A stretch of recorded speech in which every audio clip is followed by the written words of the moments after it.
Hey everybody, welcome back to my channel. It's been almost a couple of weeks since I put up a video, but we've been pretty busy. We have decided that we're going to be moving in the fairly near future, and it's just amazing how much stuff you accumulate that doesn't make sense to take with you. So doing a lot of cleaning and decluttering and offloading things that we're just not going to take with us when we move. And there's some things I'm going to get to that we are going to be getting rid of that I think people will be interested in seeing. But I want to talk about a video I did last November. You might recall I did a video on the Lumix G9, the Panasonic Lumix G9's continuous autofocus using firmware version 2.5.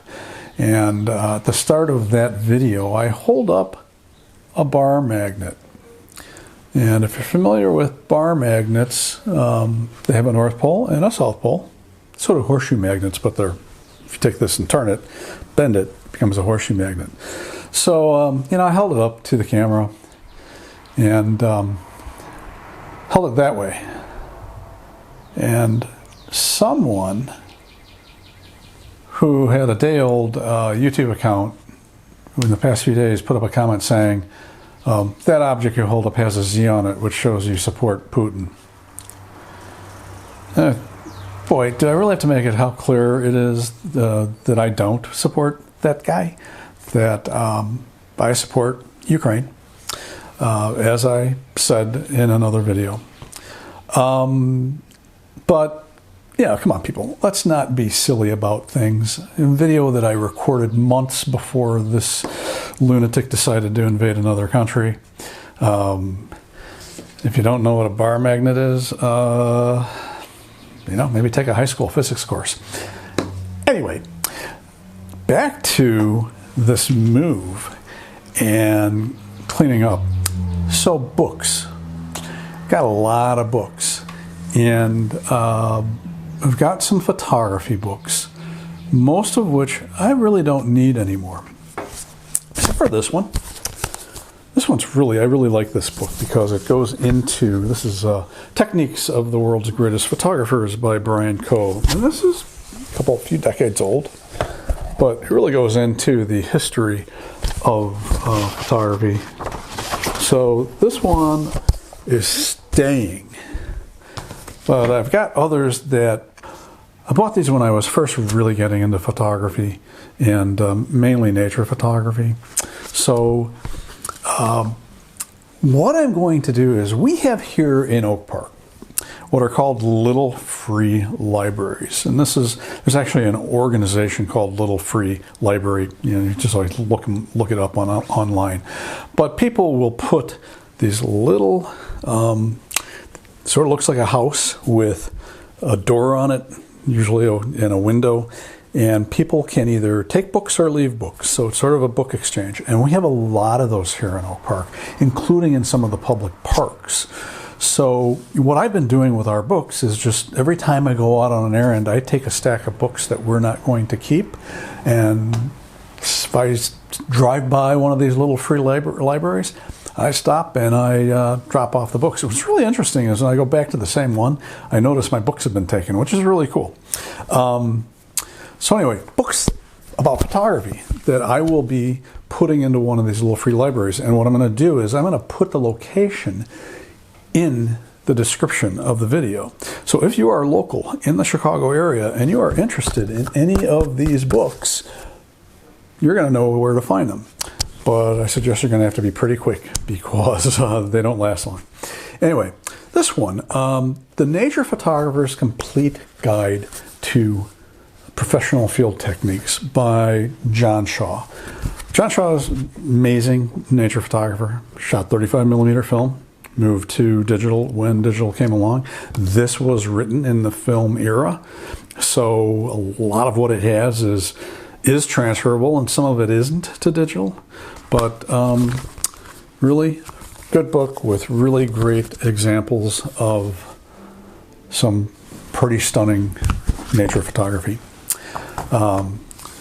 Another John Shaw book, John Shaw's Focus on Nature, this just goes, essentially as a follow-up to this, keeps going more into nature photography and techniques. I mean, that's just some really nice images in here. I mean, so I actually saw John Shaw give a talk once locally, and he puts on a pretty good presentation. And another one by John Shaw. John Shaw's landscape photography. Obviously more focused on landscapes. Again, some really pretty stunning landscape photography. But again, these were very useful to me when I was starting out. Yeah. Okay. So I'm wearing this really nice, comfortable long sleeve T-shirt that I bought, and it turns out it's comfortable because it's very, very smooth, and it's so smooth my lavalier mic will pop off of it if I'm not careful. So John Shaw's landscape photography. The Professional Photographer's Guide to Shooting and Selling Nature and Wildlife Photos by Jim Zuckerman. Another good book. Jim Zuckerman shot with a medium format camera, the RB or RZ 67 models from Mamiya. So some pretty amazing medium format photography. Pretty sure that is Mount Whitney in California. Again, really useful. When I was shooting stock, I found this book to be a big help. The Sierra Club Guide to 35mm Landscape Photography by Tim Fitzharris. Towards the end of the film era, I think this was, this might have been in the 1990s, but again, just some really nice work. I'm going to try to put these all in the same little free library. Moving a little bit away from nature, Lighting for People Photography by Stephen Crane. So this goes into all kinds of, check it out. G9's autofocus locks right onto that face. So this is really helpful in setting up your lighting for portraits and photographs of people. So it goes into all the techniques. The Art of Photographing Nature, Martha Hill, photographs by Art Wolfe. Art Wolfe, I'm sure you know, awesome photographer. Again, this is back from the film era. One of my favorite places, the Tetons. So, yeah, great book. If you look in my past videos, you see a short video I did with Howard Simmons, who I consider a mentor. Howard actually met Art Wolfe. In fact, they were talking about doing a kind of an internet TV thing together. I'm not sure that panned out. If you're interested in using filters, the Kodak Workshop series, Using Filters. This is, whether you shoot film or digital, this is totally applicable. Of course, colored filters generally are going to be used for black and white photography, but it's going to goes into, polarizers, using filters with flash. That's a pretty cool picture. So, useful book. Pretty sure I don't really need it. And last but not least, and probably the most recent book that I have, is LED Lighting by Kirk Tuck. And if you check out Kirk's blog, it's called the Visual Science Lab, Kirk Tuck. He has a great blog. He's a working photographer. He's maybe about a year older than me.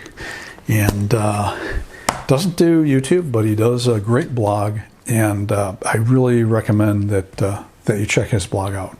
But I'm going to put these out into one of our local little free libraries, and I'll put the location in the description with basically a link to Google Maps showing where it is. And if you're in Chicago and you feel like hiking to Oak Park, or you live close by, check it out. You'll be able to get these books. Anyway, that's it for now. Got other ideas up here for videos, so I'm going to get to them as we go forward. Hope this was interesting, helpful. If you have any comments or questions, put them down below. If you like this, hey, hit that like button. I'd greatly appreciate it. It is a big help. And if you've subscribed so far, I appreciate that too. I'm Todd Banner. I will see you next time.